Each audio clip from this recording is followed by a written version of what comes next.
Durant cette prochaine séquence, deux intervenants. Georges Navet, d'abord, professeur émérite de philosophie à l'université Paris 8.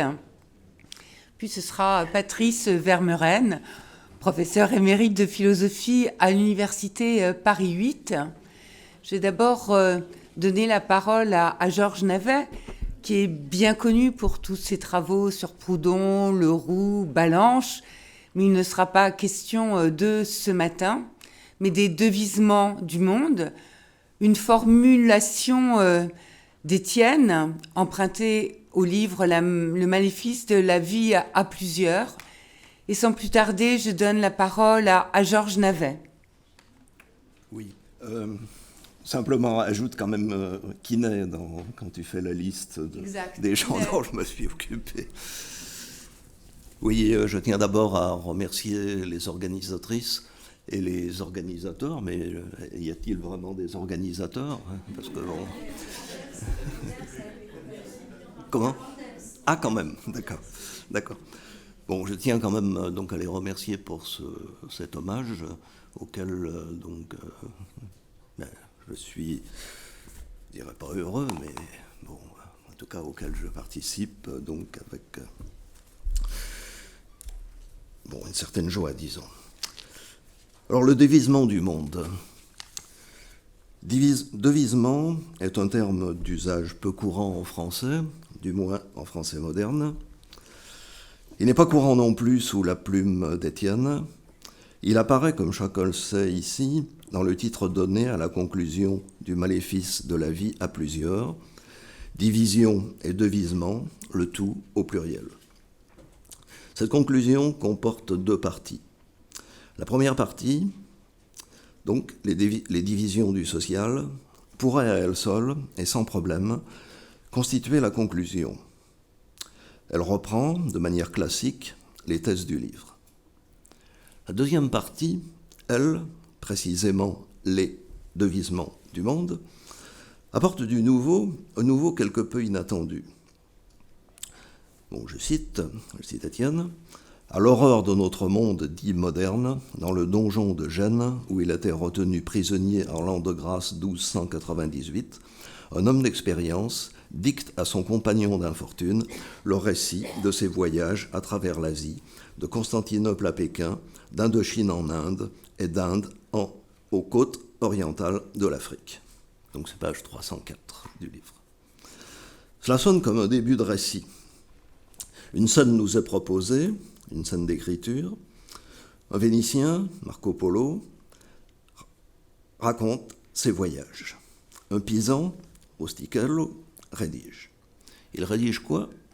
Il rédige un livre, écrit Étienne, qui portera comme titre Le livre des merveilles. Il fut en vieux français intitulé Le devisement du monde. Étienne ne précise pas davantage, mais sa manière de formuler les choses laisse entendre que le devisement du monde était une traduction en vieux français d'un texte dont on suppose en quelque sorte naturellement qu'il fut rédigé d'abord en italien. Je ne suis pas plus compétent qu'Étienne en ces matières, et peut-être moins, à vrai dire, mais ceux qui le sont bien plus que nous, compétents en ces matières, tiennent que l'hypothèse la plus probable est que le livre fut rédigé en vieux français, même pas comme on s'y attendrait, en langue d'oc, mais en langue d'oïl, c'est-à-dire français du Nord, et plus précisément picard. Un argument fort en ce sens consiste à remarquer que Rustichello fut l'auteur, en français, d'un roman du roi Arthur, écrit à partir de manuscrits que lui avait donc confié le roi d'Angleterre, Édouard II Plantagenet, avant de partir en croisade. Oui, ça fait quand même rencontre tout à fait extraordinaire, quelqu'un qui a parcouru donc une grande partie du monde, et l'autre qui effectivement donc a aussi parcouru une partie du monde, évidemment beaucoup plus européenne. Alors bizarre s'étonnera-t-on qu'un Vénitien et un Pisan s'entendent pour rédiger un livre en français. Pour quelle raison ? Les spécialistes en donnent une excellente, mais qu'on pourrait déduire aussi du prologue du livre, c'est-à-dire que le français se trouvait être la langue vernaculaire la plus parlée en Europe à cette époque-là et servait donc dans toutes les transactions. Autrement dit, le souci était là, d'emblée, de faire partager les merveilles au plus grand nombre possible de lecteurs ou d'auditeurs, sans qu'on puisse y voir du reste un souci de rentabilité, dans la mesure où je ne pense pas que des parchemins circulants aient rapporté beaucoup d'argent à leur auteur. Donc souci d'emblée de faire partager les merveilles au plus grand nombre possible de lecteurs ou d'auditeurs. Des auditeurs, parce que souvent les manuscrits étaient lus à haute voix, évidemment. Aujourd'hui, disons que le Vénitien et le Pisan rédigeraient en anglais. Je m'empresse d'ajouter que ce que je viens de dire n'est ni une critique, ni un reproche adressé à Étienne, puisqu'au contraire, cela, donc, tend à justifier encore davantage sa reprise du mot devisement. Alors soyez rassurés, de toute façon, il ne s'agit pas pour moi de profiter du thème du devisement du monde pour exhiber une érudition qui n'en est à vrai dire pas une, puisqu'il s'agit d'une pseudo-érudition toute faite d'emprunt. Il s'agit plutôt de répondre à un double étonnement ou à deux étonnements. J'ai été étonné, vraiment étonné, en découvrant le titre « Le maléfice de la vie à plusieurs ». J'avais si souvent donc lu sous la plume d'Étienne ou entendu de sa bouche plutôt une célébration ou une défense de la pluralité, comme à la fois condition sine qua non et enjeu de la politique, que l'idée d'un maléfice inhérent me semblait donc excessive. C'était bien sûr en rester à l'aspect, pour ainsi dire, positif de la pluralité, dans son opposition au un, à l'unité toujours menaçante. J'ai compris à la lecture qu'il s'agissait d'un retour réflexif sur la logique interne de l'action et sur les illusions qui l'affectent, la principale étant sans doute l'illusion de maîtrise, croire que je suis et reste maître de mon action et de ses conséquences, alors que mon action, problème étant de savoir est-ce qu'il n'est pas déjà abusif de parler de mon action, alors que mon action m'échappe. La seule manière d'essayer de maîtriser mon action, en tout cas celle qui vient immédiatement à l'esprit, consistant à imposer mon point de vue aux autres, c'est-à-dire à devenir leur maître, cette illusion est grosse, bien entendu, d'un retour à l'un. Soit. Seulement, donc, ce maillage, ce tissu, ou cet enchevêtrement des actions plurielles pose tout de même un problème, c'est-à-dire que, l'action qui est censée me singulariser ne risque-t-elle pas de se réduire à une sorte de bref clignotement, pour employer le langage de Marc Richir, ou pour le dire de manière sans doute exagérée, ou trop nette, à une exaltation passagère, vouée de toute manière à retomber du côté de la simple identité, c'est-à-dire à tout ce qui nous fait être ce que nous sommes, par opposition à qui nous sommes, donc évidemment. Je laisse la question donc de côté, en me contentant de dire que ce livre est une remarquable entreprise, d'essayer de cerner ce qu'il en est de l'action, ce qu'il en va de l'action, de l'isoler d'une certaine manière, phénoménologiquement parlant, ce qui apparaît le plus clairement dans les pages où il s'agit de soustraire l'action aux critères de la réussite ou donc de l'échec pris au sens courant. Il me semble toutefois, alors là je m'engage un peu personnellement, il me semble toutefois qu'il y a là un peu plus qu'un délestage conceptuel des illusions, c'est-à-dire quelque chose tout de même de l'ordre d'une certaine désillusion. Étienne était un peu plus jeune que moi, il n'empêche que nous aurons connu à peu près la même époque, notamment celle de la transformation, disons, libérale ou néolibérale de l'université. On a beau se dire qu'il était important de lutter là contre, que l'essentiel était peut-être là, lutter, échouer à chaque fois, et surtout voir à chaque fois donc l'adversaire avancer, laisse tout de même un certain goût d'amertume. Même si on a conscience que le découragement qui risque de s'en suivre est lié, bien entendu, justement, à l'adversaire, c'est précisément donc ce que veut l'adversaire. Mon deuxième étonnement, je l'ai d'une certaine façon déjà exprimé, est lié à la deuxième partie de la conclusion, les devisements du monde. Le surgissement de Marco Polo, que rien n'annonce dans la table des matières, c'est-à-dire que tous les titres de chapitres contiennent un nom, Oreste, Oedipe, Antigone, Socrate, etc. Le titre de la conclusion n'en comporte pas. En aurait-il porté un, du reste, celui de Marco Polo, que ce nom aurait juré avec les autres, puisqu'il ne s'agit plus donc d'un antique, grec ou romain, mais d'un moderne. Un moderne, bon, je rappelle donc comment surgit donc Marco Polo, donc à l'aube de notre monde dit moderne, dans le donjon de Gênes, etc. Mais si le nom de Marco Polo n'apparaît pas dans le titre, c'est que le personnage n'a d'une certaine façon pas à apparaître comme tel, il disparaît derrière son œuvre ou s'efface derrière ce qu'il relate. Normal, dira-t-on, Marco Polo était un marchand. Et regardez de plus près, cependant, les choses sont un peu plus compliquées. Ce Marco Polo, donc, si Marco Polo est resté si longtemps à la cour de Kubilai Khan, donc petit-fils de Gengis Khan, et par ailleurs empereur mongol donc, de la Chine, si vous voulez, le Kublai Khan de Coleridge, donc Inxanadu, dit Kublai Khan, etc. Et s'il a pu visiter à peu près toute la Chine, et au-delà de la Chine, la Corée, la Birmanie, etc., et même Madagascar, c'est qu'il a servi Kubilai Khan comme diplomate, comme enquêteur, observateur, donc, dit-on, et même donc comme gouverneur de province, voire donc enquêteur de style policier. Il est vrai qu'il n'insiste guère lui-même sur ses rôles, et donc que selon les spécialistes, ce sont ses dons d'observateur qui ont fasciné Kubilai Khan. Un de ces spécialistes, Philippe Ménard, écrit « Il décrit un monde pluriel fait de différences démultipliées ». C'est Philippe Ménard qui écrit. Il a publié, il a édité plus exactement Le devisement du monde dans une collection Droz à Genève sous le titre Texte de langue française. Bon. Et donc c'est dans la présentation qu'il dit ceci de Marco Polo. Il décrit un monde pluriel fait de différences démultipliées qui interdisent aux Vénitiens et à ses lecteurs de se tenir pour le centre du monde et à se targuer d'une identité irréductible.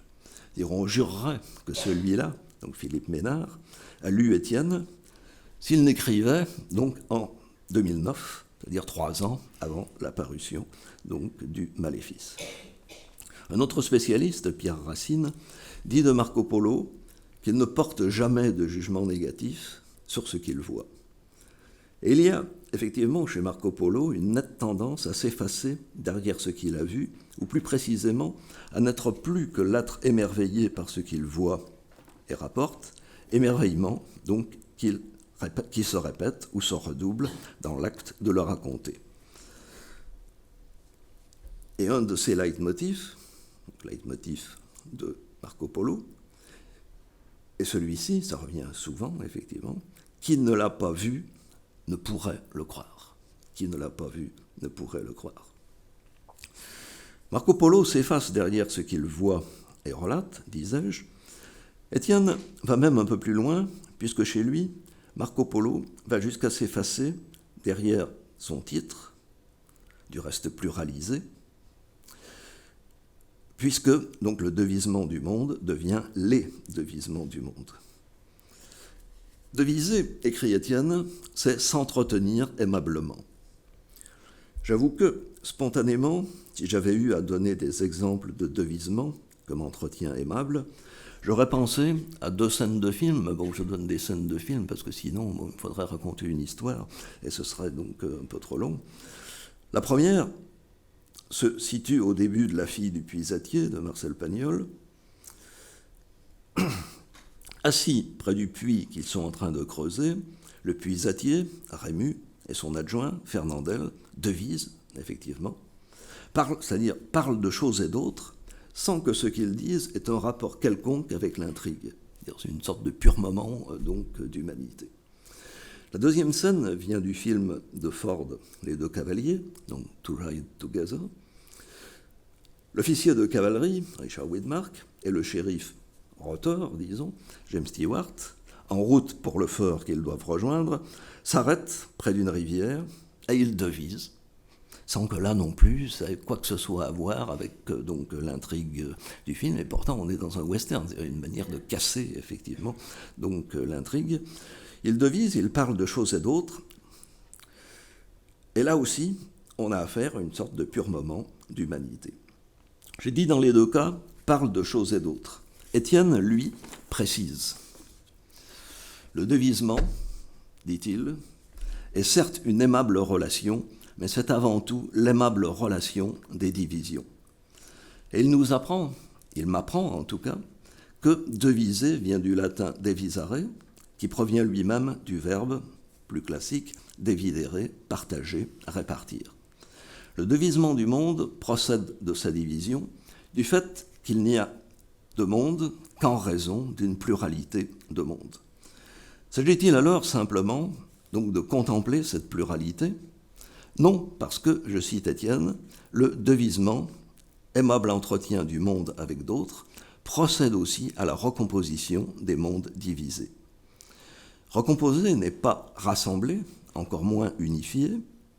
Recomposer n'est pas simplement juxtaposer, c'est reprendre donc les divisions autrement pour relier les expériences et lier le sensible à l'imagination.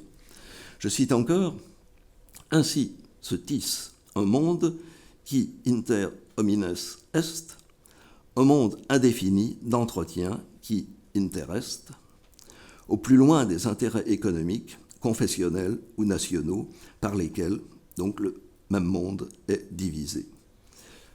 Les devisements du monde, ou ses divisions, donc, le devisement du monde, en ses divisions, est un entretien du monde. Il donc tient le monde entre donc compteur et compté. Le devisement, en recomposant autrement les divisions, les articule différemment entre elles. Le devisement peut du coup être sollicité comme l'envers, donc l'envers de la division. Devisement pourrait être le nom de ce qui, donc, inverse en chaque division la rupture qu'elle implique et la perte de monde qu'elle produit. Non pas donc par effacement ou déni donc des divisions, mais par une sorte de ressaisie des divisions dans leur fécondité. Une citation encore, le devisement pourrait décrire au mieux ce que Nicole Leroux a tenté d'indiquer comme le lien de la division et que nous recherchons quand nous nous mettons en quête donc du lien politique. Je souligne ce « à tenter d'indiquer » qui marque la difficulté, je ne dirais pas à comprendre, mais à retenir, à fixer la compréhension ou l'intuition de ce dont il s'agit, qui, donc, au moment où nous croyons la saisir, nous échappe. C'est ce que j'appelais donc tout à l'heure clignotement. D'ailleurs, je reprends un terme déjà rencontré. Le devisement du monde, lui, parle, compte, met en scène ce lien de la division, en sorte de lier, je cite, en sorte de lier ceux qui n'en font pas l'expérience et dont l'existence est en quelque sorte suspendue à ceux qui en vivent. Le devisement du monde n'est pas un remède aux maléfices, il n'est pas donc un remède aux maléfices de la vie à plusieurs, puisqu'il assume les divisions sans prétendre les réduire. Il ne les réduit pas, mais il les parle ou les écrit en s'adressant à des égaux, librement, justement, et, il faut bien le rajouter, aimablement. Étienne conclut, et à la fois conclut, enfin il conclut à la fois sa conclusion et son livre, par cette phrase, le devisement du monde serait, le devisement du monde serait-il le véritable bénéfice d'une vie à plusieurs qui ne saurait par ailleurs se soustraire aux maléfices attachés à la pluralité. Forme interrogative, certes, mais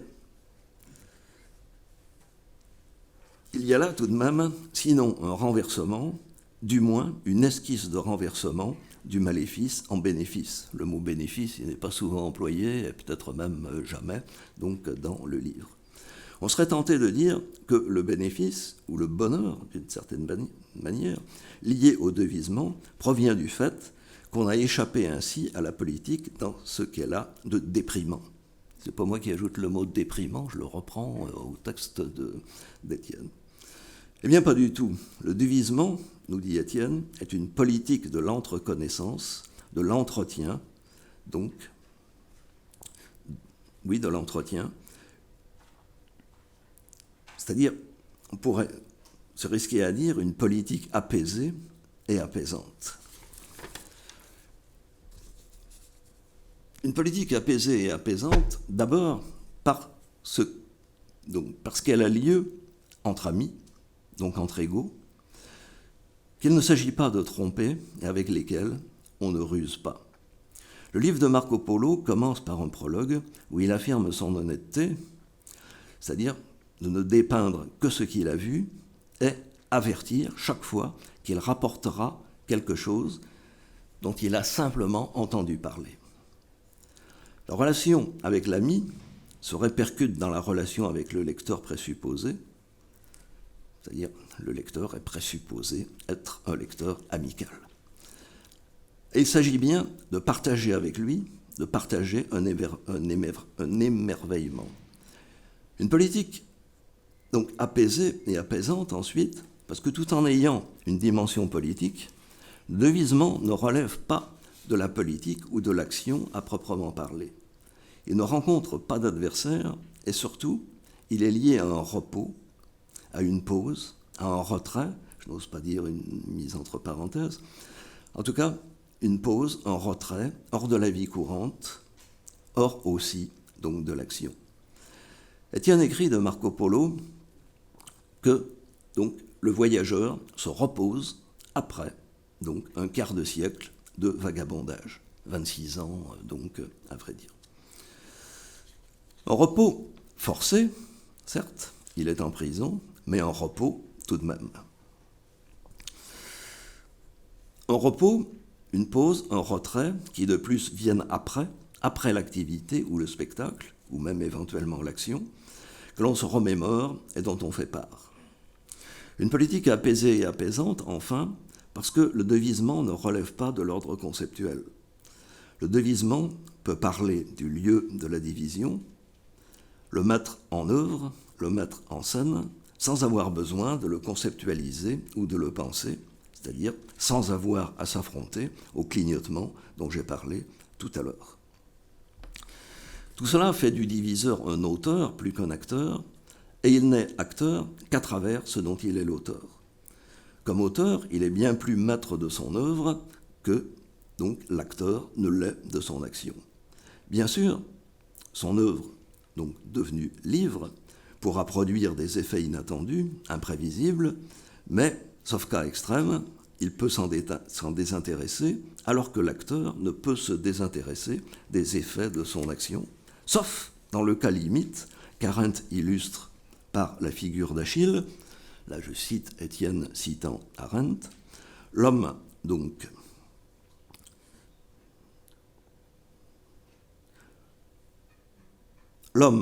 qui ne survit pas à son acte suprême, est le seul qui demeure le maître incontestable de son identité, donc, et donc de sa grandeur possible. Il ramasse toute une vie dans un seul acte, de sorte que l'histoire de l'acte s'achève avec la vie. Le deviseur, lui, n'a affaire qu'à des amis, donc proches ou lointains, et jamais à des adversaires. Je crois savoir qu'Étienne projetait d'effectuer, donc à sa retraite, un tour du monde. Nous regretterons toujours de ne pouvoir donc en lire ou en entendre le devisement. Je vous remercie.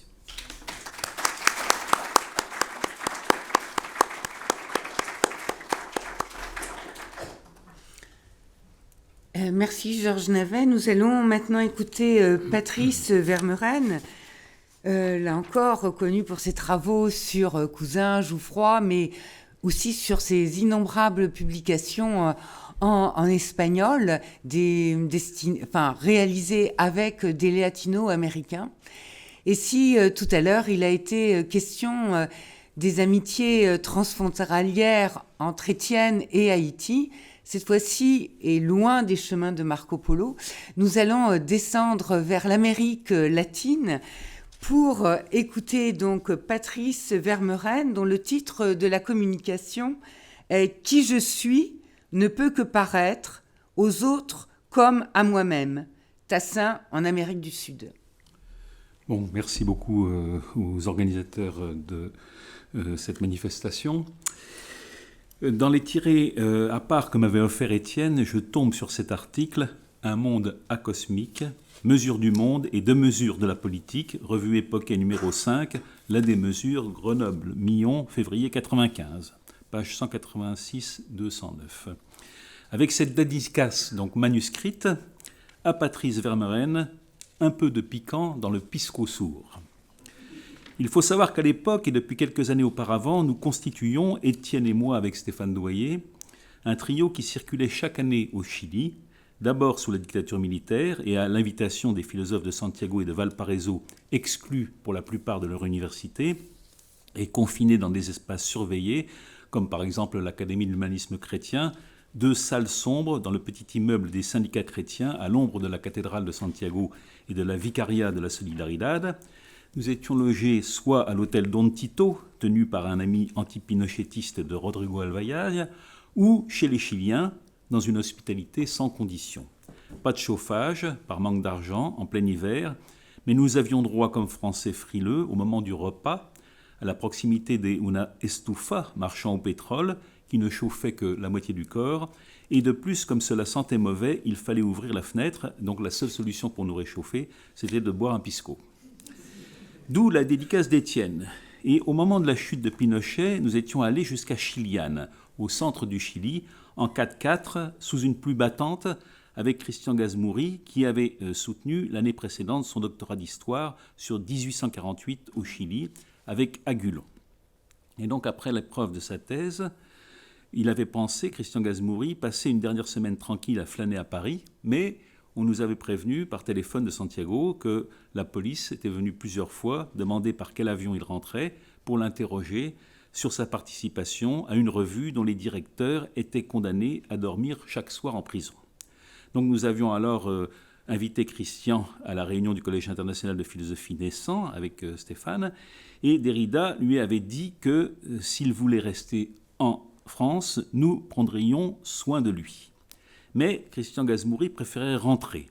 Et nous avions préparé avec l'ambassade de France son accueil à l'aéroport de Santiago pour qu'il ne disparaisse pas à l'arrivée. Je partais donc 2 jours avant lui pour Santiago et il m'avait confié les petites cartes du Chili qu'il avait achetées sur les quais de la Seine et qu'il collectionnait, parce que la première chose que ferait la police chilienne, m'avait-il dit, ce serait de lui prendre et de les déchirer.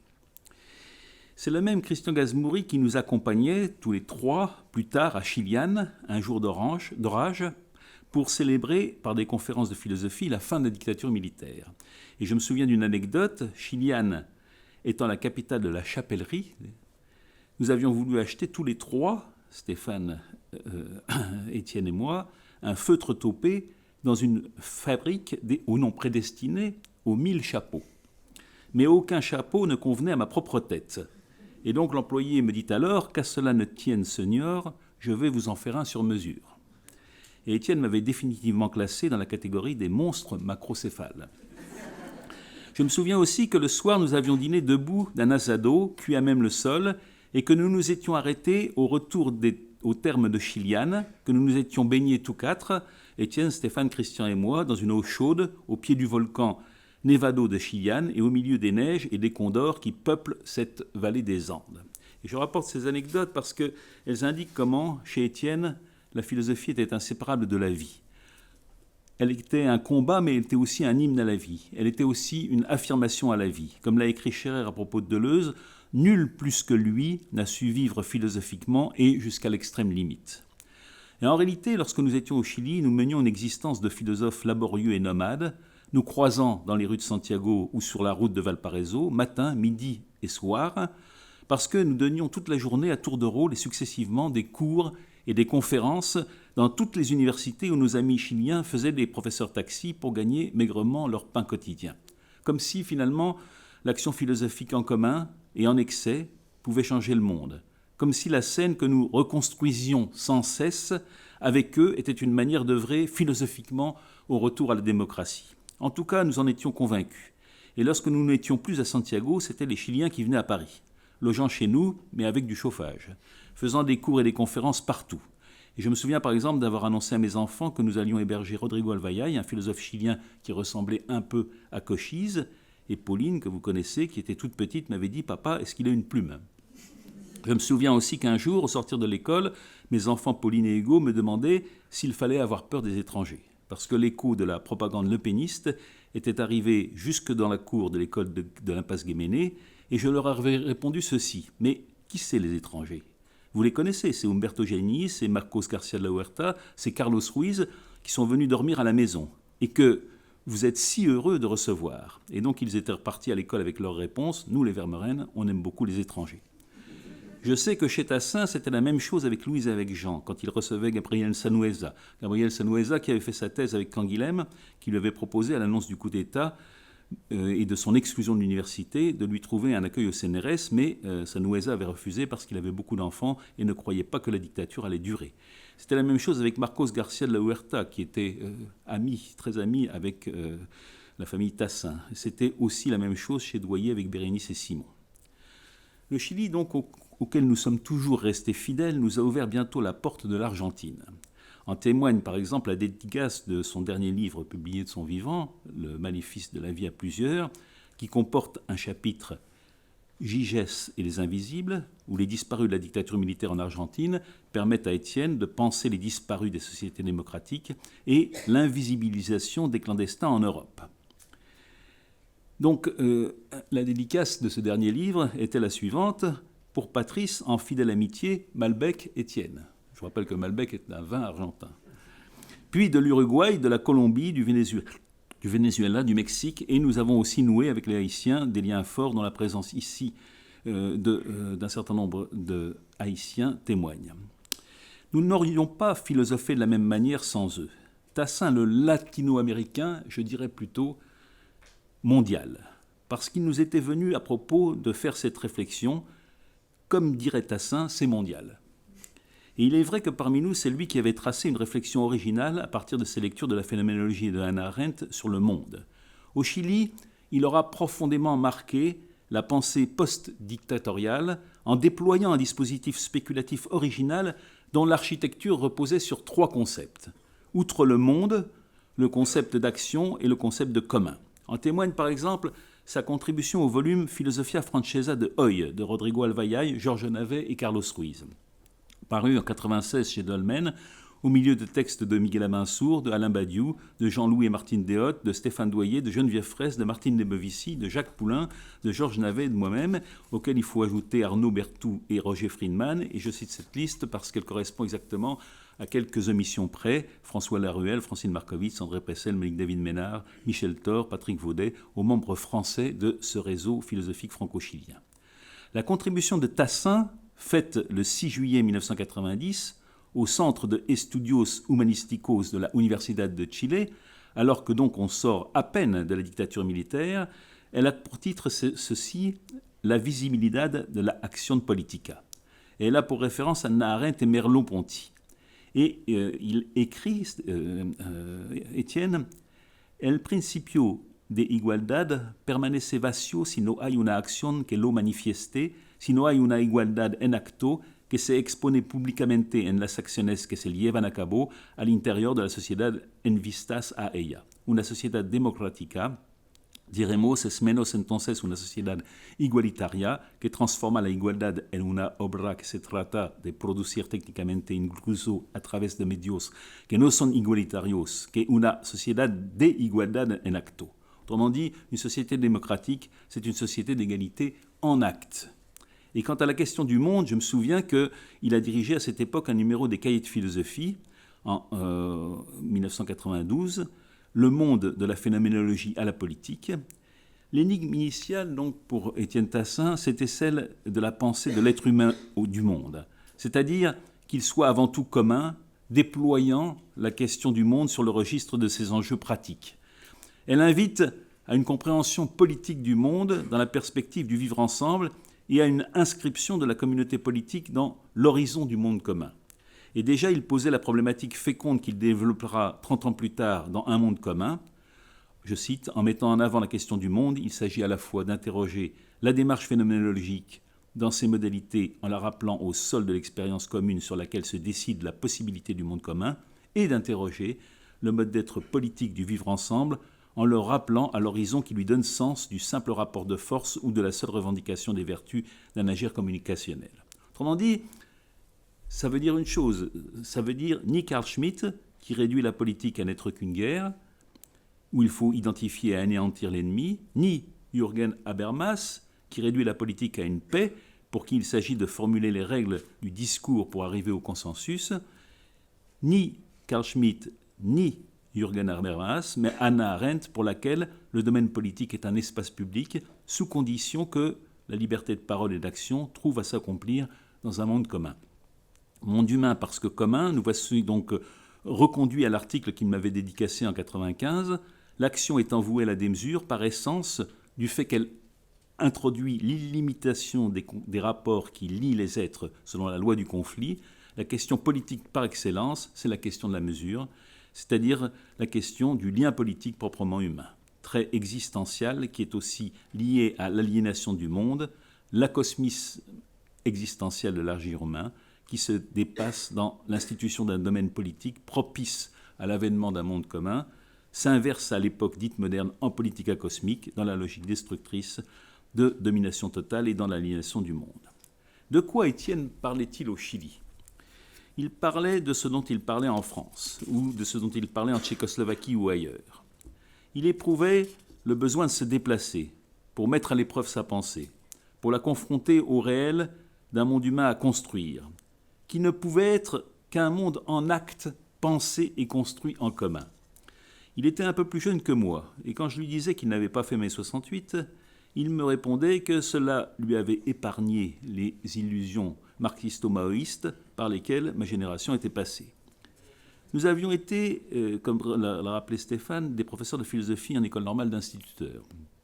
Mais tandis que nous publions le Doctrinal de Sapiens, les almanachs du philosophe boiteux, la philosophie dans le mouroir et les crimes de la philosophie, à côté des révoltes logiques, lui, il prenait part à Oui la philosophie. Et nous nous étions retrouvés dans le volume suivant de la collection des almanachs du philosophe boiteux, qui s'appelait La grève des philosophes, où il publia un texte sur la valeur formatrice de la philosophie. Ce texte, je l'ai relu, c'est très intéressant. Il y disait d'abord, comme m'entend Hegel, il ne s'agit pas d'apprendre à philosopher sans contenu, mais d'apprendre la philosophie dans son contenu, la philosophie à l'œuvre dans son contenu en apprenant son contenu. En voyageant, disait-il, on fait connaissance avec les villes, on apprend à voyager et on voyage effectivement. En apprenant le contenu de la philosophie, on n'apprend pas seulement le philosopher, mais on philosophe déjà effectivement. La philosophie doit être nécessairement enseignée et apprise comme toute science. Mais en même temps, il cherchait à montrer que la valeur formatrice de la philosophie ne réside pas dans sa capacité à produire une forme achevée de la pensée, mais bien dans sa capacité à ne pas achever une pensée. Il n'y a pas de philosophie, il n'y a que des tentatives pour être philosophe, disait-il, des tentatives de philosopher, des tentatives du philosopher au risque des usages de la raison. La philosophie, c'est une autre façon de voyager, un exode plutôt qu'une méthode, et sur le même registre, il célébrait l'originalité du Collège international de philosophie, dont il était devenu membre, directeur de programme.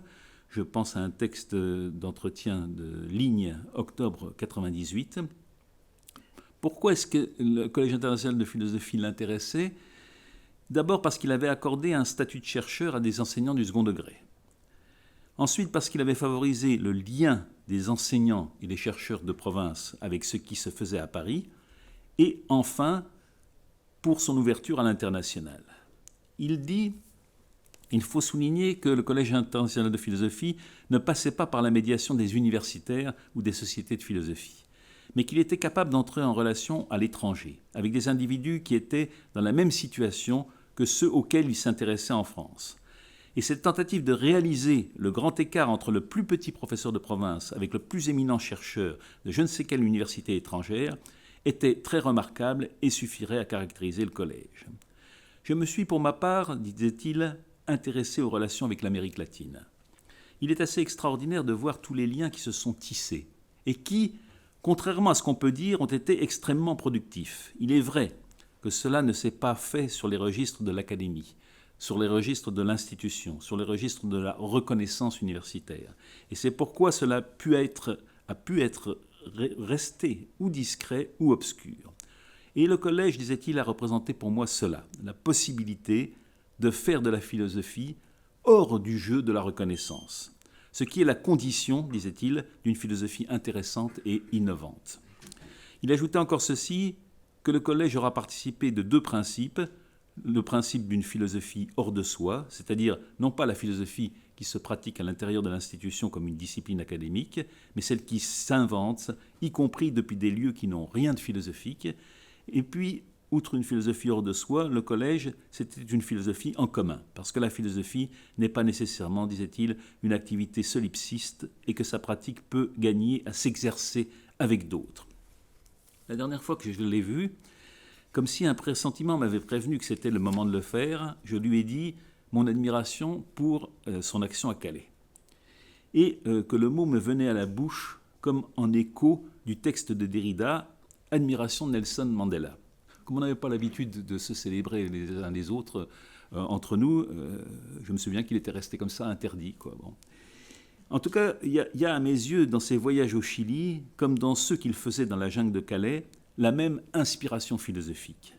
Elle pourrait être saisie à partir d'un très beau texte qu'il avait écrit en 2001 et qui se nomme « Être ou faire, les conditions de l'humain selon Arendt et Weil ». Simone Weil. Il voyait chez les deux la même volonté de s'interroger sur l'universalité de la condition humaine. Mais il avait opté pour la seconde, c'est-à-dire pour Hannah Arendt. Il avait opté pour l'immanence plutôt que pour la transcendance.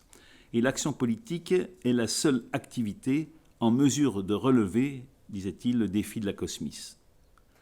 Il n'a jamais saisi, c'est une conversation que nous avons eue plusieurs fois entre nous, pourquoi Rancière voulait absolument se démarquer de Arendt. Et le seul texte que nous avons écrit en commun se trouve dans un recueil intitulé « Le partage des passions ».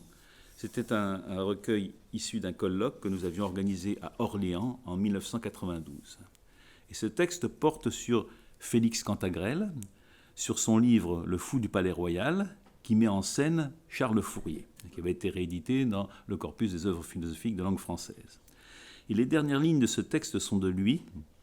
Il disait ceci: « Au-delà des institutions acquises et des séparations définies, le partage réintroduit une certaine mesure, un espace d'expérience et d'échange où les parties divisées cherchent à constituer une nouvelle unité.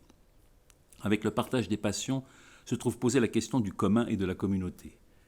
S'il n'y a pas à proprement parler de passion collective, il n'y a en revanche guère de passion qui ne s'éprouvent dans le partage et ne le mettent en question, reconduisant inlassablement l'énigme d'une expérience absolument privée et intime, dans laquelle est toujours déjà à l'épreuve, comme l'a bien vu le fou du Palais Royal, la possibilité d'un lien social et d'une communauté publique. » Merci.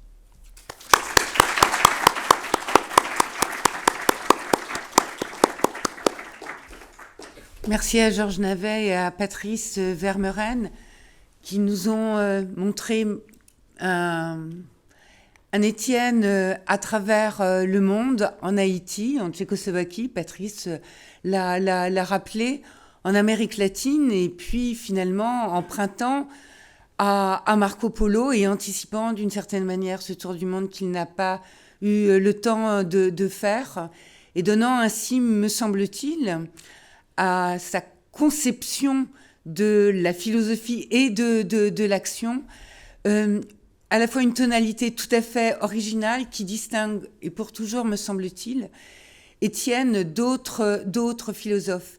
mais j'imagine que les uns et les autres, vous souhaitez interroger, réagir à la suite de ces deux interventions. Donc, je laisse la parole à la salle. Merci beaucoup. En fait, je suis à la fois très intéressée et émue par les deux interventions. Et je vais faire mes questions ou mes remarques très courtes. Et d'abord, pour Georges Navette, j'ai trouvé très intéressant votre lecture du Maléfice. Et ici, on a parlé de toute l'œuvre d'Étienne et on a fait quelques hypothèses sur peut-être quelques déplacements ou des différences entre les premiers livres, les Trésors perdus et le monde commun et après le Maléfice. Et vous disiez tout à l'heure que dans les Maléfices, il y a une certaine désillusion. Et est-ce que vous trouvez, par exemple, ce que j'ai cru entendre, c'est que dans les premiers bouquins, il y avait une vision plus joyeuse de la pluralité. Et est-ce que vous trouvez qu'il y a une différence cette remarque, ça fait référence à une différence entre les premiers bouquins et les dernières. Et pour Patrice, ça m'a fait penser combien il aimait pas seulement dévisser le monde, mais dévisser les mondes pluriels et les mondes en souffrance. Et il n'allait pas pas seulement au Canada et aux États-Unis, il n'était pas seulement en Europe, mais en fait, il venait et il faisait des accords et il donnait des cours en Amérique latine, au Haïti, dans les sociétés qui bougeaient. Et voilà, c'est ça. Georges Navet. Oui,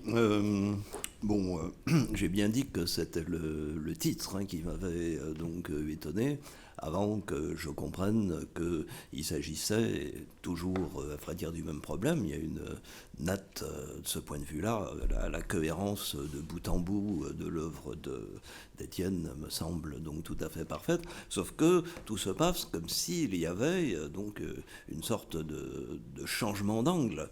C'est-à-dire qu'au lieu de voir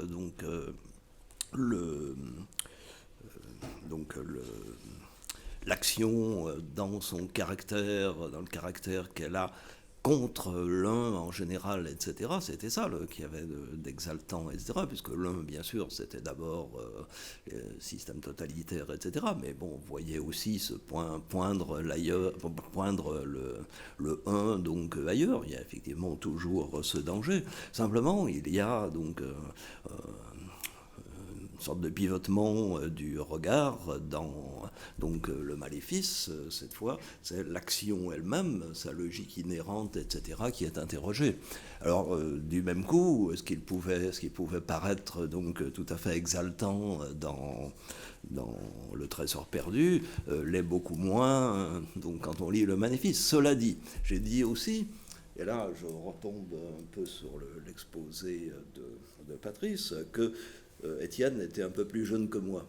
Et c'est vrai qu'entre autres, il y a cette affaire, effectivement, de 68, qu'il n'a pas, donc, lui, vécu. Donc, il n'est pas, du même coup, tombé dans ce qu'il appellerait donc, les illusions du gauchisme, qu'il soit maoïste ou autre.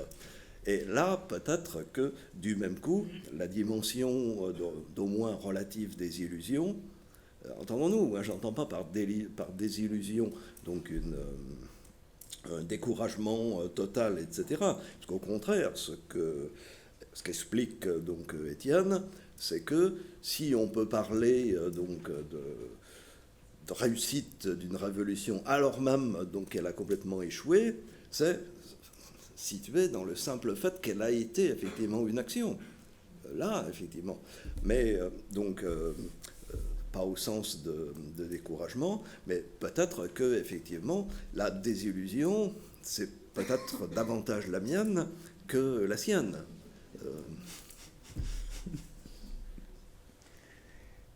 Patrice, un mot peut-être?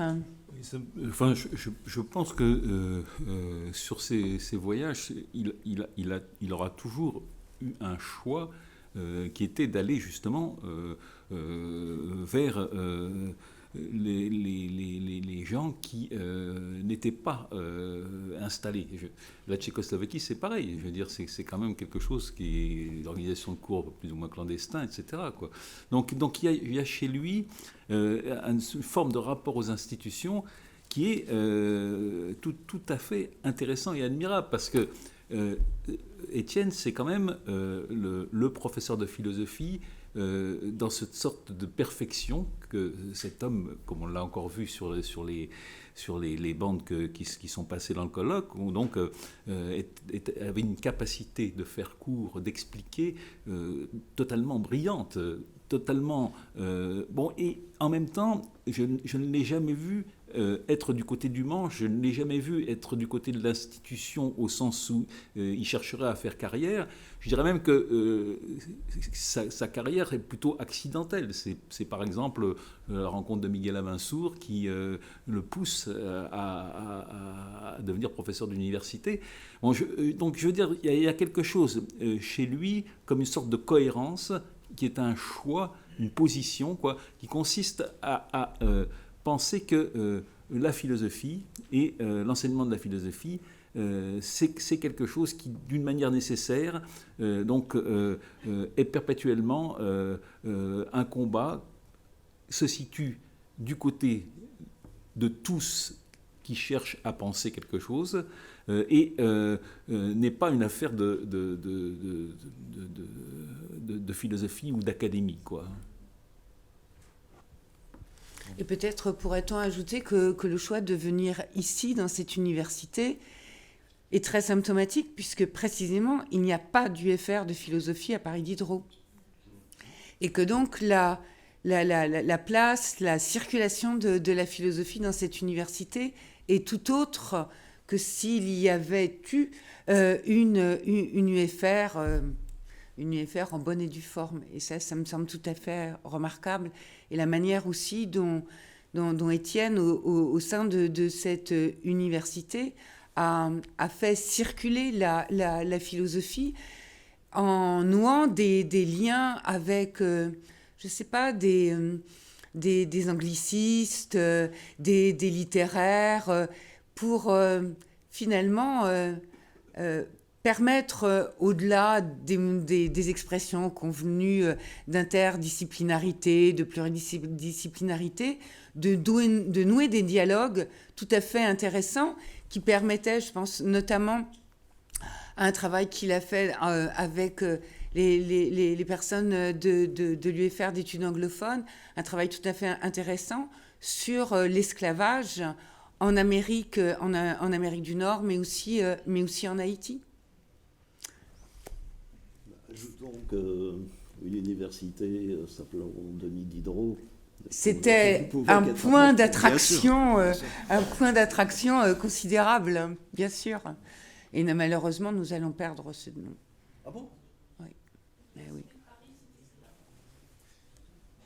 Il n'y aura plus Diderot. Il n'y aura plus Diderot? Non. Ouais. Bon, merci. Y a-t-il d'autres questions? Oui, il y a une question ici. Oui, c'est un peu... Merci pour vos présentations, c'est vraiment touchant. Et peut-être, je n'ai pas une question, sinon peut-être élargir un peu l'image d'Étienne Angelly et de ces générations de profs et un peu pour dire quelques mots sur la relation de la philosophie avec l'institution.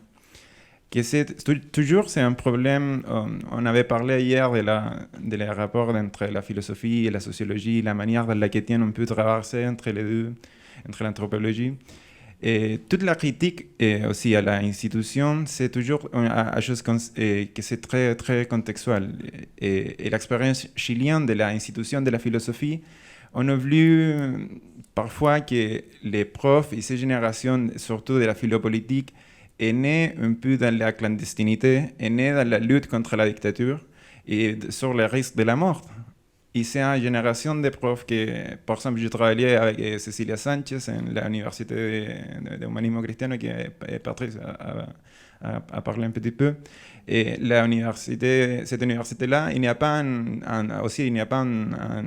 département de philosophie, parce que la philosophie est dans tous les groupes d'études qui ont formé un peu l'université. L'université, avant de s'institutionnaliser comme université, a été qu'un groupe d'études qui fonctionnait dans la clandestinité de la dictature. Et après, dans la fin de la dictature, l'université s'est créée un peu comme un espace pour soutenir ces groupes d'études dans un cadre institutionnel. Donc, par exemple, avec Cecilia Sanchez, on a fait un cours sur subjectivité et raison dans les mondes modernes. Et on a fait les cours je ne sais pas, à étudiants de danse, de musique, de travail social qui ont critiqué beaucoup de pourquoi je dois étudier sur la subjectivité, sur Platon, sur Arendt, si j'étudie de la musique. Et c'est la tâche un peu de nous de montrer que c'est une prolongation de l'esprit de sa génération de soutenir que la philosophie c'est quelque chose d'expérience vive et de lutte et de quelque chose d'héroïque aussi. Dans le sens arendtien de le terme, c'est une expression de la liberté. Et c'est ça un peu l'idée de l'université. Oui. Et peut-être on peut établir à partir de ça un dialogue avec l'institution française aussi, la manière dans laquelle la politique s'est jouée aussi ici. Patrice, tu veux intervenir ou Georges? Juste une remarque. Étienne, comme un certain nombre de gens ici, dont Stéphane, Patrice, ont été des profs d'école normale. C'est-à-dire que nous étions, et justement Étienne aussi, c'est-à-dire nous étions des psychopédagogues. Alors c'est une situation qui n'a évidemment strictement rien à voir avec l'absence de philosophie, à cause de dictature ou à cause de problèmes internes à l'université elle-même, mais ça voulait dire aussi que d'une certaine manière nous avons commencé hors philosophie, mais tout en faisant de la philosophie bien entendu. Quant au rapport à l'institution, je ne rappellerai pas ce que j'ai dit tout à l'heure, à savoir quelqu'un qui vous répond à propos de Diderot, moi non plus je ne suis pas un spécialiste, mais je ne veux pas de spécialiste. D'une certaine manière, ça dit tout. Quelqu'un souhaite-t-il intervenir? Oui, bon, ce n'est pas une question, c'est juste... un témoignage pour montrer comment Étienne avait le plaisir de partir en Haïti aussi pour faire des cours. Un jour, il m'a envoyé un mail pour me dire donc j'aurais pas le temps d'apporter mes dossiers à la présidence. À l'époque, je croyais qu'il allait postuler pour devenir directeur de labo. Tu vas au 11 rue de Montion et Anne-Claude va te donner l'enveloppe. Donc, Étienne est parti, il a laissé ses dossiers, il ne les a pas donnés à la présidence. Je suis passé pour prendre les dossiers et pour remettre les dossiers pour Étienne à la présidence. C'était la première fois que j'avais visité l'espace où l'on appelle la présidence de l'université. Et après, j'ai réfléchi, vous dire, il est devenu directeur de l'école doctorale alors. Et Étienne est allé en Haïti comme ça. Mais c'est pas, pour moi, ce n'était pas une négligence. C'était c'est-à-dire le côté d'aller vers l'autre, de partager, de faire monde était beaucoup plus présent que la question institutionnelle. C'est ce que j'avais compris. Donc, ce n'est pas une question, mais je voulais dire ça. Comme Anne-Claude est là aussi, je voulais dire ça comme témoignage, parce que quand on témoigne par devant des gens qui connaissent l'histoire, c'est beaucoup plus fiable.